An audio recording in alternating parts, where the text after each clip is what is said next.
The Back Window. A psychological supernatural horror story. Sara moved into the old house at the edge of the neighborhood with the kind of confidence only outsiders have. She was young, quiet, and didn't ask many questions. The house was cheap, suspiciously cheap, but she didn't mind the creaking floors or the faint smell of mildew. What did bother her though was the back window. It was large, old, sealed shut with iron latches and streaked glass. It looked out onto a patch of dead grass and an overgrown alley that led nowhere.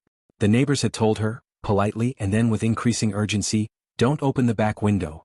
She laughed it off. "It's just a window, not a portal to hell," she had joked. But something about the window felt off. Every night as she lay in bed, she'd feel it watching her. That sounds silly, she knew. But she couldn't shake the sensation, as if someone stood just outside the glass, silently staring in. One night she gathered the courage to look. She pulled back the thick curtains, expecting nothing. But the glass was fogged, from the outside. And there, clear as breath, were handprints. Pressed against the outside of the glass.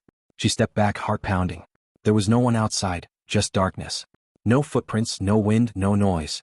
She locked the bedroom door that night. But the next morning, the back window was slightly open. Only a crack, but it had been sealed the night before. And muddy footprints led from the window, to the foot of her bed. She tried to convince herself it was a prank, or maybe her imagination. But every night, the window opened a little wider. Every morning, the footprints came a little closer. Then came the dreams. In them, she was trapped in her room, while something just outside the window whispered her name. She'd wake up drenched in sweat, the echo of her name still ringing in her ears. Sara. On the seventh night, she bolted the window shut with a chair and duct tape. It didn't help. At midnight, the chair slid away on its own. The latches unhooked with a soft click. And the window flung itself wide open. Sara screamed. A figure stood outside. Tall. Shadowy. No face, only eyes, black and gleaming like wet stones. She tried to run, but the bedroom door slammed shut. The lights flickered. She backed away, but something ice-cold touched the back of her neck.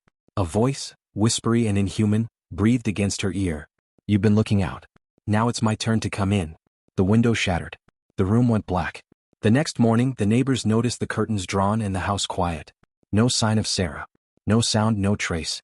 They called the landlord, who unlocked the front door and went inside. Sara's room was empty.